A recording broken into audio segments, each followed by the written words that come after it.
Hello, my friends. I'm Rick, and this is your seat at the table. And as you know, I already reviewed my first edition Advanced Dungeons and Dragon books. What I had of them left, and of course, the next segue would be to come into the second edition material, which there's quite a bit more of, depending on how you want to look at it.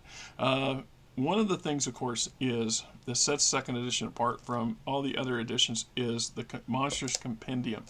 This was a different take for the Monster Manual, and if you have the game, then you have one of these. Or you played the game back in the day, your DM had one of these, and or you may have seen these things sitting around somewhere. And this was their idea of the Monster Manual. And I don't remember exactly what year they came out. I can't be 100% sure. Volume 2 came out in 89, so Volume 1 would have been probably 88 or so when it came out. And then they issued two additional volumes. So there is Volume 2 and then a Volume 3, and you're supposed to, depending on how you look at it, you were supposed to keep them separate. I didn't. I just kind of put them everything together alphabetically speaking. And a lot of material, a lot of the monsters and creatures and stuff that showed up in this version have progressed into later versions of the Monster Manual and sundry. So I mean, it's just a unique take from the original stuff. The only one in a binder that I remember ever seeing. Here is the Outer Planes. So they came in quote volumes, and each volume would have 20 or 30 things in it, monsters, stuff like monsters and creatures and things like this, and you would either file them in here separately in their own subsection, or to get just like I did, mixed in between. And of course, here's the one for the planes, and some of the stuff gets carried over to the Fiend Folio comes to mind.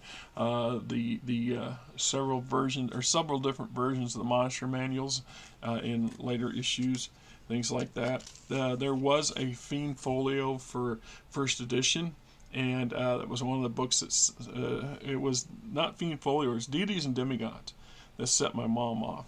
And I have the Deities and Demigods out there, and I think I have Fiend Folio too, but they're later editions. I don't know exactly what edition they belong to. Eventually I'll get around to looking at them and doing my blather on there. So how to use the book, material, crap, and here's an alphabetical index, of course. The artwork was improving. They had more money and things like that to put in it, and most of the monsters and the creatures and the what have yous that are in here have resurfaced in other later renditions of the Monster Manual, as I'm sure you will know.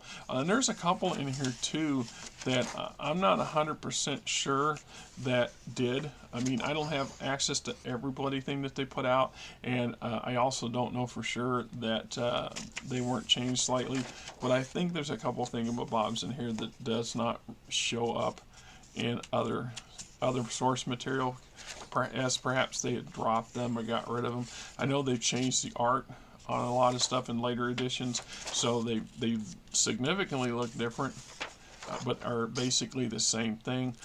Traditionally, whenever a new issue comes out, they look at all the stuff and decide, if the mechanics need to be updated and changed. Keeping in mind that, of course, second edition is the only edition where THAC0 was a thing, and it applies to all the to hit modifiers and things like this that are in the game, in these stat blocks and stuff like this for these creatures. Right? There's just so much stuff.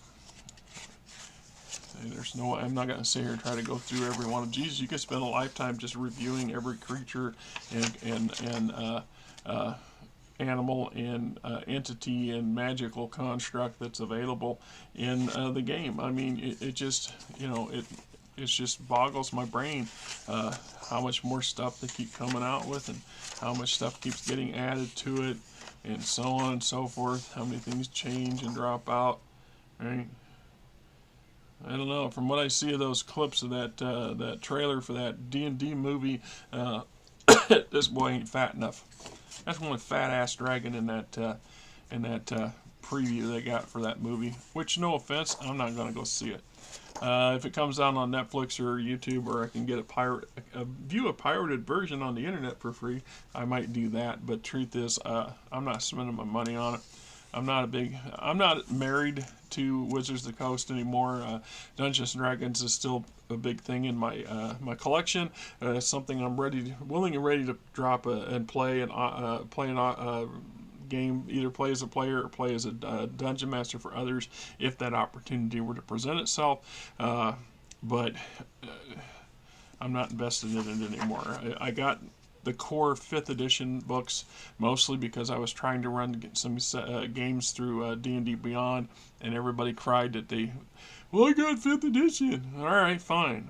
3rd edition's fine. There's nothing wrong with you yahoos.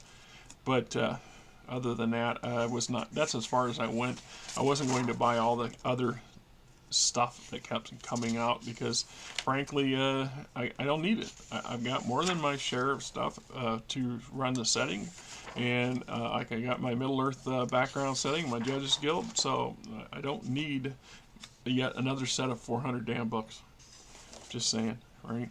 And so the interesting part was, like I said, you bought the binder with the first installment of critters and creatures and things like this, and then over time they would come out with new ones, and you would buy the pack, and the pack would be art pre-stapled and would potentially have some of these dividers for artwork and stuff like that came with them, and you would then just either stick them in here separate or stick them in here together. It was just a matter of how you want to look at it. Like I said, I've had this for a long damn time, and it's actually held up pretty well, in part because one of the advantages this thing is you could take them apart, pull the page out, run down to and Xerox off a copy. Keep in mind, you young folks, that not everybody had access. The internet was just coming out. Printers were expensive. Home computers were not cheap, and the printers were not like they are now. And if you wanted to copy something, you took it to some place that had a Xerox. And usually I meant going to a convenience store or a printing shop, and in either case you're paying anywhere upwards of a nickel to 10 cents a page. But you could still take these out and run them down there and get a copy made, and then put this back in a book and use the copy at your table if that's what you wanted to go. I was just cautious with it. What I would do is I would get the necessary stats for something and write it down on a piece of paper and go from there. And if somebody absolutely insisted on what the hell does that look like, then I would pull the book off the shelf again and go, well, here you go. Here's what the Cyclops looks like. All right? Whatever works for you. So, it's a matter of perspective. Things like that. Oh, yeah. Now, back then, these were not playable races. They're now playable races, and some of these creatures and creatures are now, I don't know, they're badly abused or misused or misunderstood or whatever. It is what it is. I know this thing looks pretty sniffy on the damn shelf still, but it gets in the way sometimes too. Yeah, right. Yeah, some really good artwork. Kelpie, Corinne, Kinku, Kobolds, Kilamus, Kaltoa, Corads, whatever. Right. Llamas, Lamia, however you want to pronounce it, I guess. Lampreys, leprechauns. Yeah, you won't meet that feller in the dark alley, wouldn't you?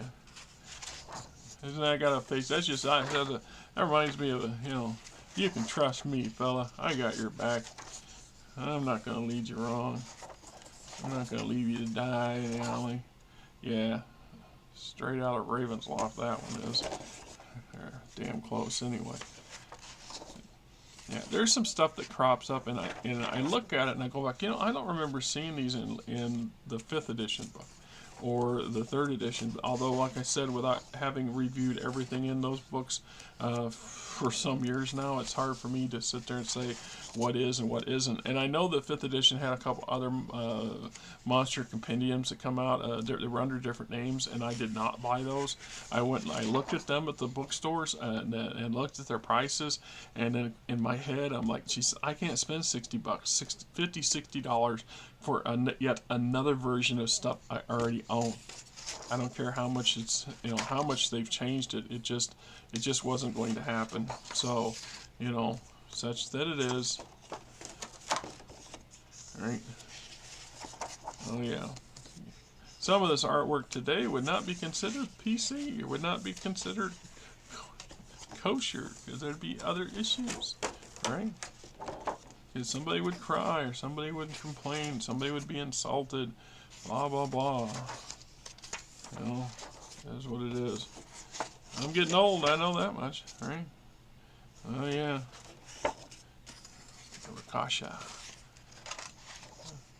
Ramirez, Rock, Grub, Roper, Rust Monster,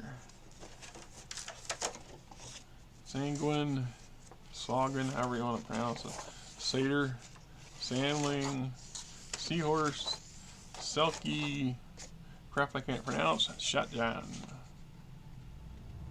Protector of the icy far north. Yeah, somebody down there revving their engines on 2nd Avenue.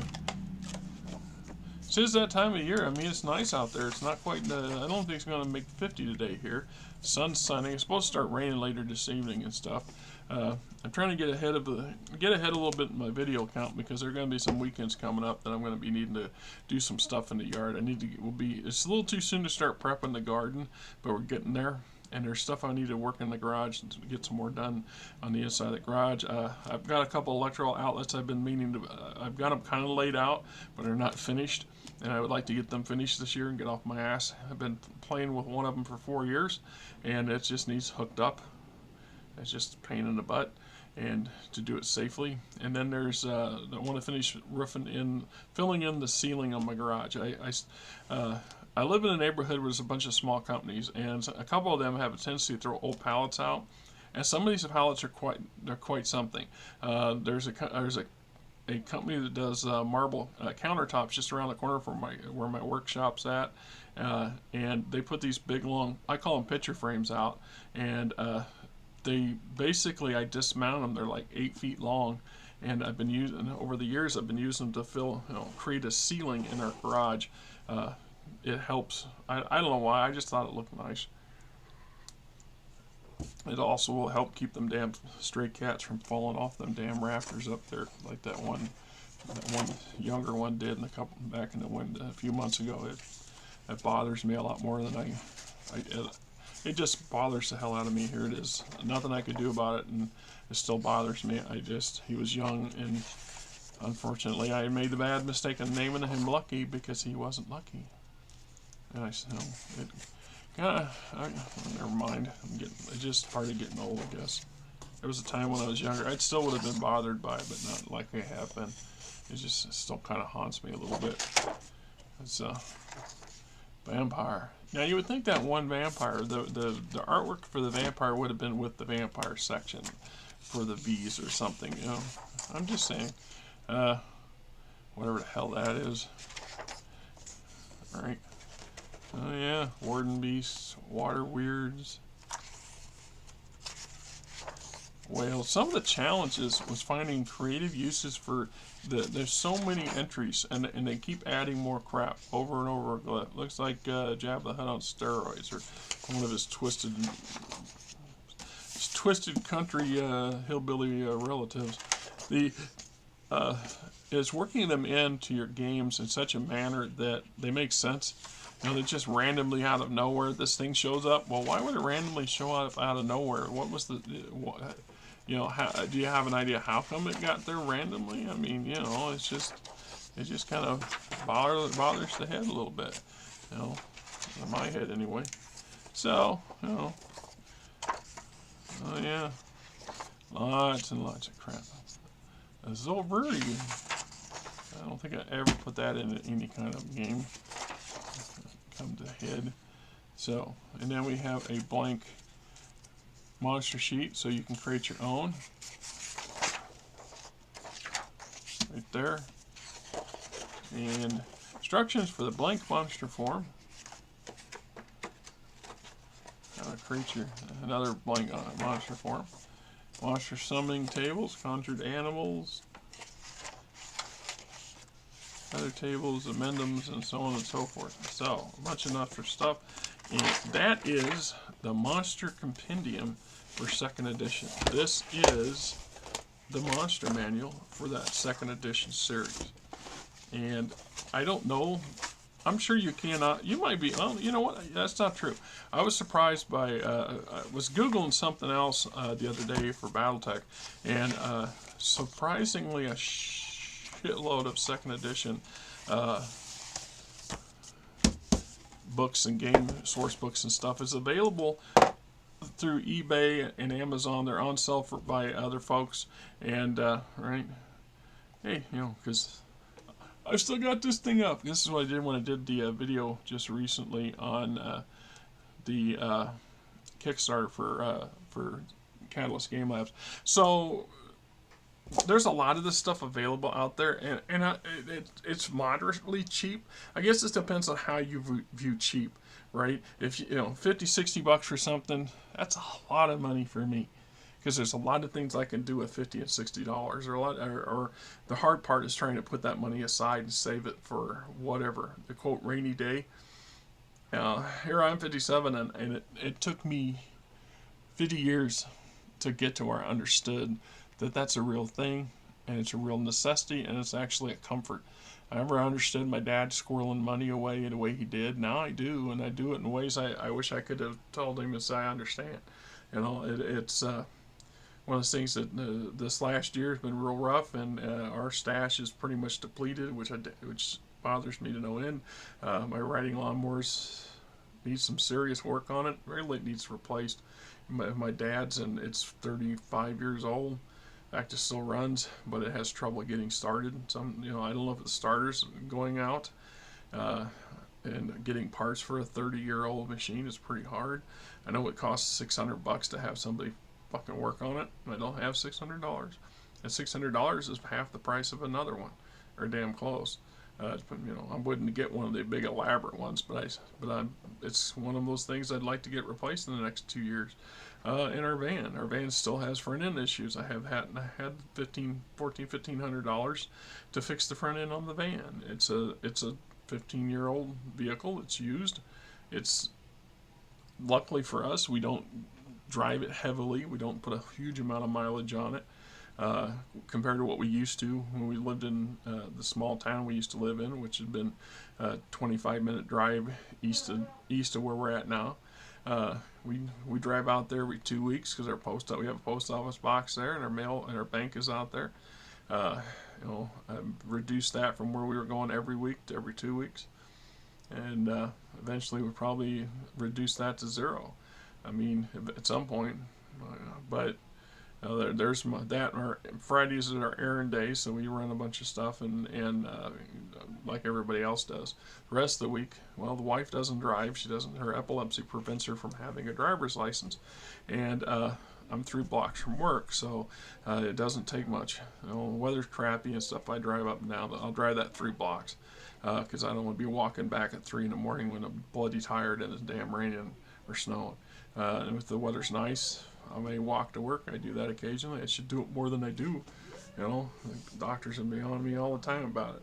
I've got a doctor's appointment coming up here next month. It's my 6-month. Got blood work, check my diabetes and things like this. Some other issues that I want to bring up to them so they can decide what they want to do. Right. I've been having a pain back here in my side. It's not a real sharp one, but it's too close to my kidney to be comfortable.